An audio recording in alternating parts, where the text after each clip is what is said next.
కానీ రాజేష్ బావని సంధ్యని నువ్వు ఎలా విడదీయగలవు?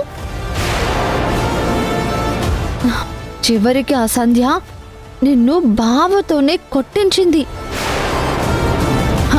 అత్తయ్య మావయ్య అందరూ సంధ్య వైపే ఉన్నారు. అందరికీ సంధ్య కావాలి. ఎవరికి వింది అవసరమే లేదు. నీ శత్రువైన సంధ్య కావాలని నీకు మనశ్శాంతి లేకుండా చేస్తుంది. చూడు, నువ్వు చెక్ డ్రా చేసుకోవద్దని చెప్పినా తను వినకుండా చెక్ డ్రా చేసుకుందా. చివరికి నువ్వు వద్దు వద్దు అని చెప్పినా షాప్ ఓపెనింగ్కి రాజేష్ బావని పిలిపించి దగ్గరుండి రిబ్బన్ కూడా కట్ చేయించిందా. నిన్ను మానసికంగా టార్చర్ చేయాలని ఆ సంధ్య మెంటల్గా ఫిక్స్ అయిపోయింది సిస్టర్. ఇక నిన్ను ప్రశాంతంగా ఉండనివ్వదు. నువ్వెంత చెప్పినా బావ ద్వారా వచ్చిన లోన్ తను తీసేసుకుంది. షాప్ కూడా పెట్టేసుకుంది. బావని కూడా తన వైపే తిప్పేసుకుంది. ఇప్పుడు ఫ్యామిలీని కూడా తన వైపుకే తిప్పుకుంటుంది. నువ్వు ఒంటరి దానివైపోయావు. బావ అండతో నీకే ఛాలెంజ్ కూడా చేస్తుంది. నువ్వు ఇప్పుడు ఏం చేయగలవు? నేనేం చేయలేనా? ఆ సంధ్య నాకు మనశ్శాంతి లేకుండా చేస్తుంటే నేను చూస్తూ ఊరుకుంటానా? నన్ను కాదని నా భర్తతో తిరుగుతుంటే, నా కుటుంబాన్ని తన వైపుకు లాక్కుంటుంటే, నన్ను ఒంటరి దాన్ని చేసి అదే సంతోషంగా ఉంటే దాన్ని నేను వదిలిపెడతానా? దానికి ఎలా చెక్ పెట్టాలో నాకు బాగా తెలుసు. ఇప్పుడే వెళ్ళి సంధ్యకి ఎలా బుద్ధి చెప్పాలో అలా బుద్ధి చెప్పేసి వస్తాను. సిస్టర్ సిస్టర్ సిస్టర్ నా మాట విను సిస్టర్. సిస్టర్ సిస్టర్ సిస్టర్ నీకు కీచి వదిలేస్తే గిర్రున తిరిగేస్తావని నాకు బాగా తెలుసు సిస్టర్. వా సూపర్. నాకు కావాల్సింది కూడా ఈ ఆవేశమే. నిన్ను ఇంట్లో నుంచి ఎప్పుడెప్పుడు బయటకు పంపించేద్దామా అని నా ప్లాన్స్లో నేనున్నాను. కానీ ఏవీ వర్కౌట్ అవ్వట్లేదు. ఇప్పుడు నీ ఆవేశమే నీకు శత్రువుగా మారుతుంది. వెళ్ళు. చాలా ఆవేశంగా వెళ్తున్నావు కదా. పాపం అక్కడ సంధ్య పరిస్థితి ఏంటో.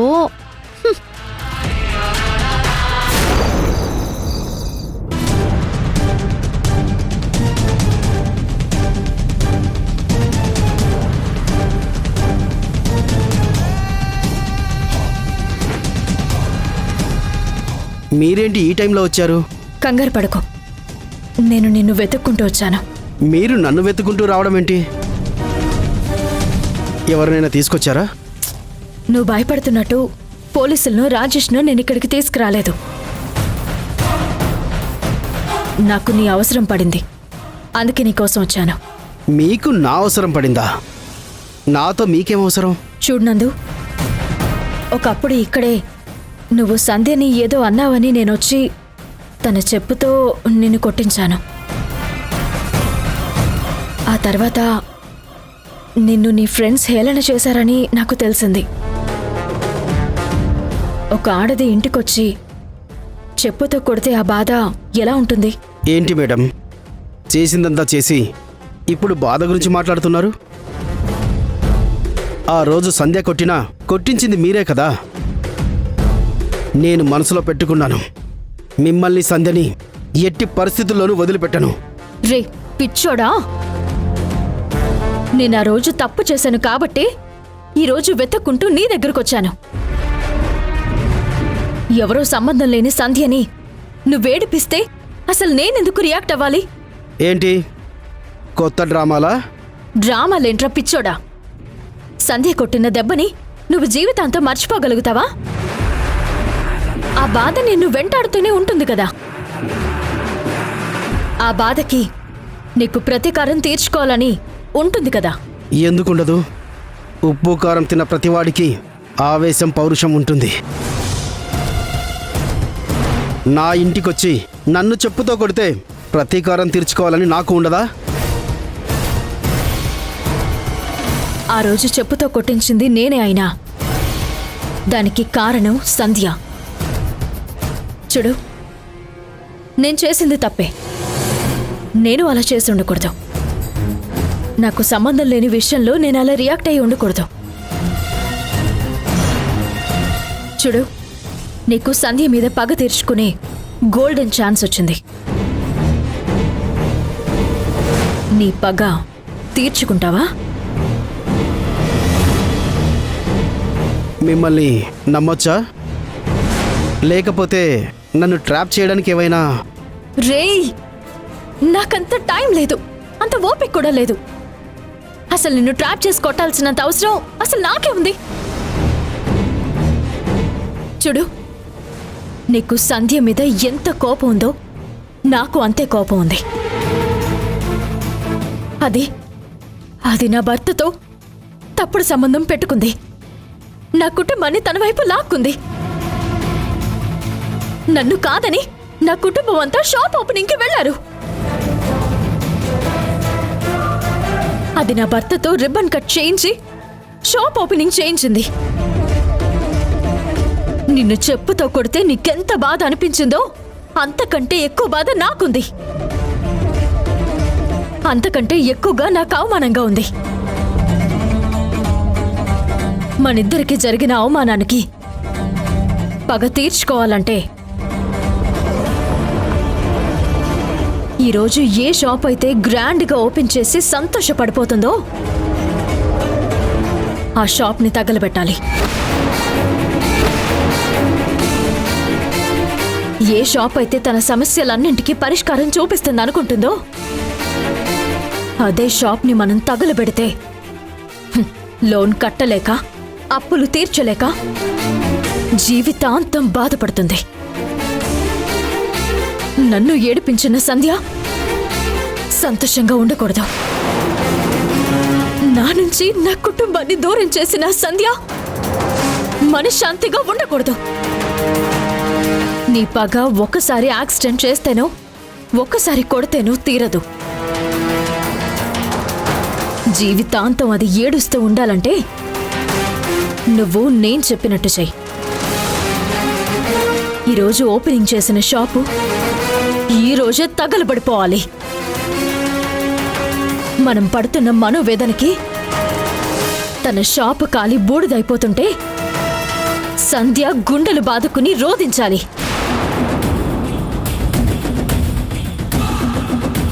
నాతో చేతులు కలుపుతావా?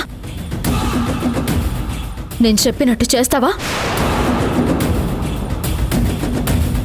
ఎన్నో రోజుల నుంచి పగ తీర్చుకోవడం కోసం ఎదురు చూస్తున్నాను. ఇంత మంచి అవకాశం దొరికితే ఎందుకు వదులుకుంటాను మేడం? ఈరోజు ఆ సంధ్య షాప్ తగలబెట్టాలి. సమయం, సందర్భం, లొకేషన్ అన్నీ నీకు పంపిస్తాను. షాప్ తగలబెట్టడానికి నువ్వు సిద్ధంగా ఉండు. Okay madam.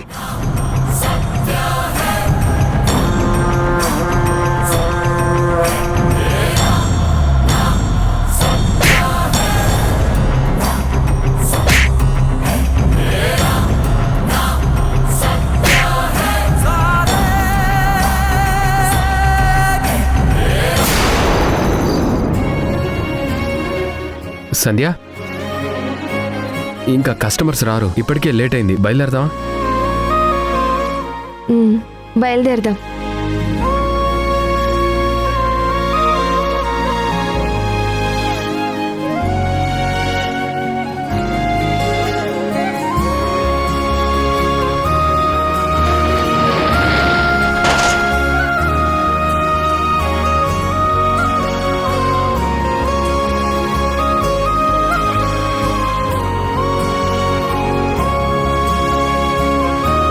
వెళ్దాం పదండి. అలాగే.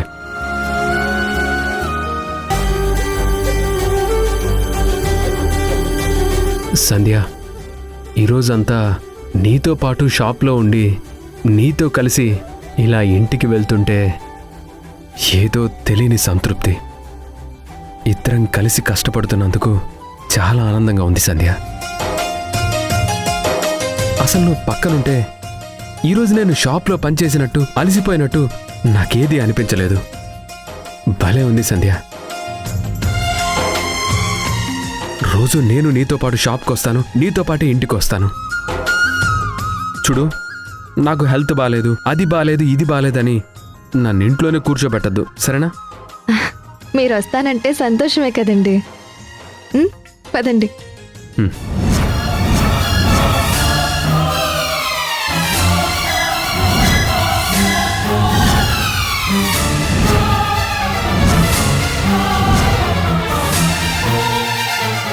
ఆహాహాహా, మొగుడు పెళ్ళాళ్ళిద్దరూ చట్టపట్టాలేసుకుని ఆనందంగా నడుచుకుంటూ వెళ్తున్నారు. ఎంత చూడముచ్చటైన జంట, ఎంత అన్యోన్యమైన జంట. ఏంటి సంధ్య గారు, ఈరోజు షాప్లో బిజినెస్ బాగా జరిగిందా? గల్లా పెట్టే బాగా నిండిందా? మొగుడు పెళ్ళాలు చిలక గోరింకల్లా నడుచుకుంటూ వెళ్తున్నారు.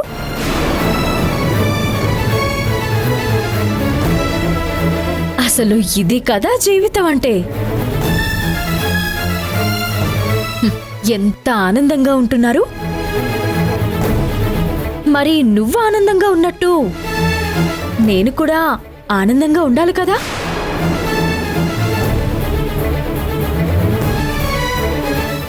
నీ మొగుడితో నువ్వింత సంతోషంగా ఉంటూ మరి నా సంతోషాన్ని ఎందుకే లాక్కుంటున్నావు? నా మొగుడిని ఎందుకే నీ వైపుకు తిప్పుకుంటున్నావు? ఏయ్ వింధ్య, ఇంకొక్క మాట మాట్లాడితే మర్యాద దక్కదు. అయ్యో, కోపం వచ్చేసిందా? సంధ్య, చూడవే, మీ ఆయనకి ముక్కు మీద కోపం ఉన్నట్టుంది. నా భర్తని, నా అత్తని, మా మావయ్యని అందరినీ నీ వైపుకి తిప్పుకున్నావు కదా, మరి నాకెంత కోపం రావాలి చెప్పు. ఎంత కోపం రావాలి? నేను వద్దన్నా లోన్ తెచ్చుకున్నావు, చివరికి నా భర్తతోనే రిబ్బన్ కటింగ్ చేయించుకుని షాప్ ఓపెనింగ్ కూడా చేయించావు. ఇప్పుడు నీ కోరిక తీరినట్టే కదా? నీకిప్పుడు సంతోషమే కదూ? అసలు నీకు డబ్బు కావాలంటే నా పుట్టింటి నుంచో అత్తగారింటి నుంచో తీసుకొచ్చి నీ మొహాన్ని పడేస్తాను కదే. నా మొగుడిని నీ చుట్టూ ఎందుకు తిప్పుకుంటున్నావే? వింధ్య, ఇంకొక్క మాట మాట్లాడితే పళ్ళు రాల్తాయి. ఏమండి, ప్లీజ్ తన్నేమనొద్దు.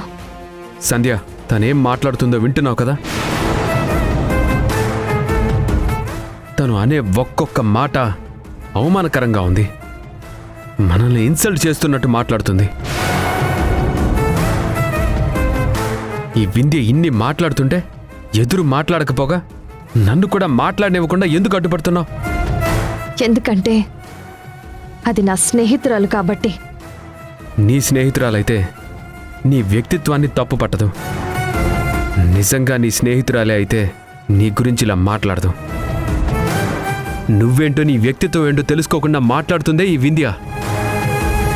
నీ స్నేహితురాలు కానే కాదు, ఎప్పటికీ ఎప్పటికీ నీ స్నేహితురాలు కాదు. ఎస్, కరెక్ట్గా చెప్పావు శ్రీకర్. మేమిద్దరం ఎప్పటికీ స్నేహితులం కాదు.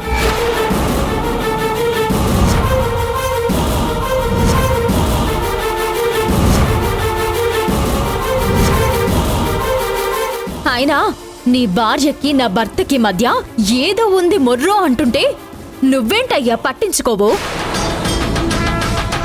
నా భర్తని తీసుకొచ్చి మీ ఆవిడ రిబ్బన్ కటింగ్ చేయిస్తుంటే అసలు నీకు పౌరుషం అనిపించట్లేదా? ఛీ! ఏ మగాడివయ్యా నువ్వు? వింధ్య,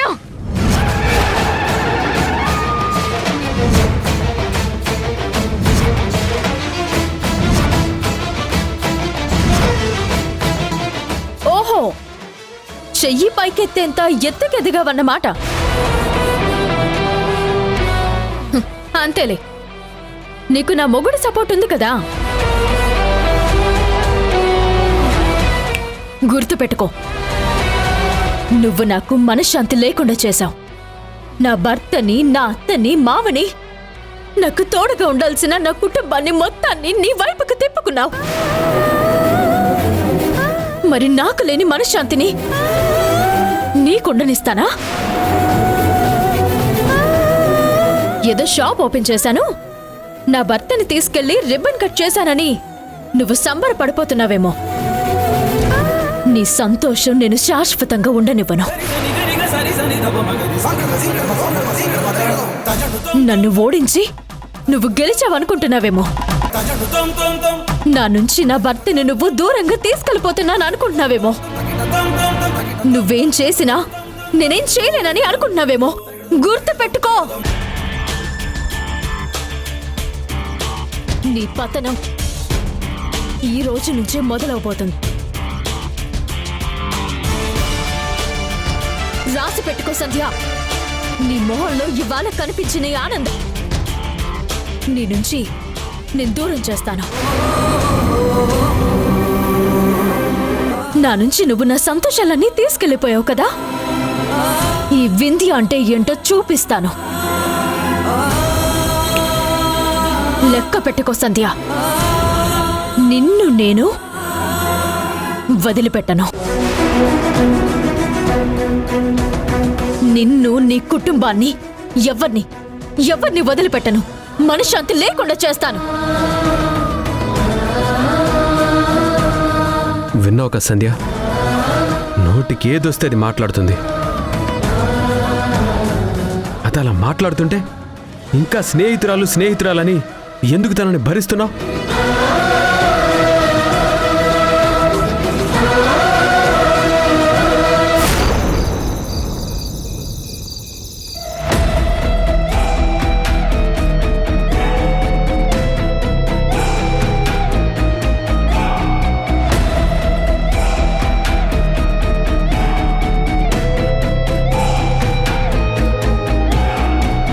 ఎక్కడికెళ్ళింది?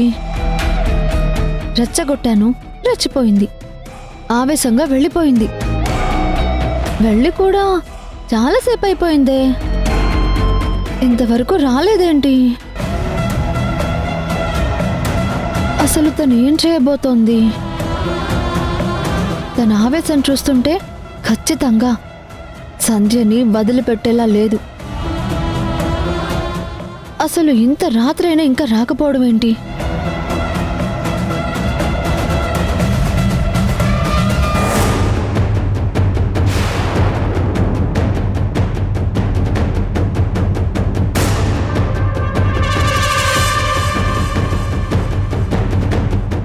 సిస్టర్ ఎక్కడికి వెళ్ళావు ఇంతసేపు?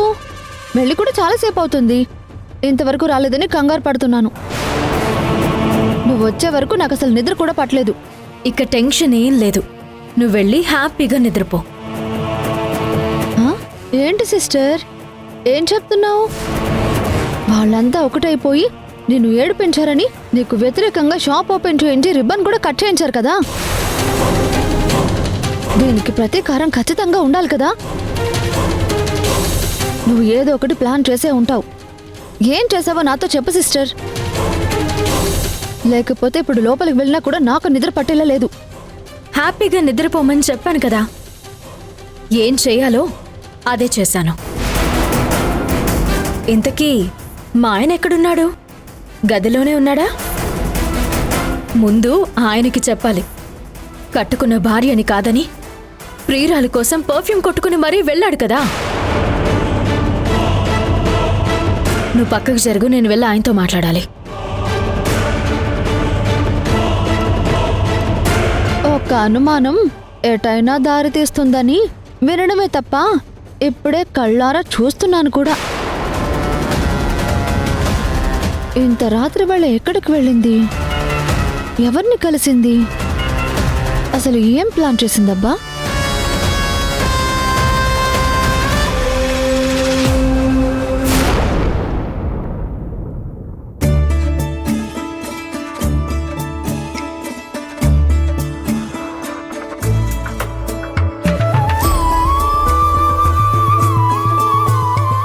అమ్మా ఆకలేస్తుందమ్మా. ఇంకొద్దిసేపు ఆగవే. షాప్ నుంచి అన్నయ్య వదిన బయలుదేరారు, వస్తున్నారంట. అందరం కలిసి భోంచేద్దాం. అమ్మా ఈరోజు ఎప్పుడూ లేని ఆనందం నీ మొహంలో కనపడుతోంది. చాలా హుషారుగా ఉన్నావేంటమ్మా? నీకు తెలీదే నేనెందుకు సంతోషంగా ఉన్నానో. అన్నయ్య వదిన షాప్ ఓపెనింగ్ చేశారు. ఈ షాప్తోనే మన తలరాతలు మారబోతున్నాయి. ఆనందంగా ఉండకుండా ఎలా ఉంటానే? ఈ షాప్తో ఒక మెట్టెక్కి మన జీవితం ముందుకు వెళ్ళబోతుంది.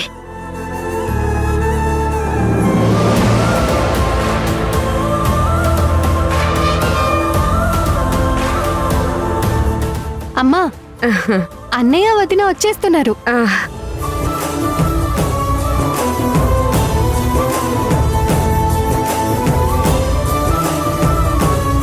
ఒరే శ్రీకరం, అమ్మ సంధ్య, ఈరోజు షాపులో బేరం బాగా జరిగిందా? బానే జరిగింది అత్తయ్య. ఏంటమ్మా, ఏం జరిగింది? ఎందుకంత డల్గా ఉన్నావు? రేపటి నుంచి ఈ నిద్ర ఉండదు, మనశ్శాంతి ఉండదు. నీ మాటలు వింటుంటే నాకేదో భయంగా ఉంది. ఈ రోజు సంధ్య జీవితంలో ఉన్న నవ్వులు రేపుండవు. మనల్ని ఎలా టార్గెట్ చేస్తుందో అని తలుచుకుంటేనే నాకు భయం వేస్తుంది.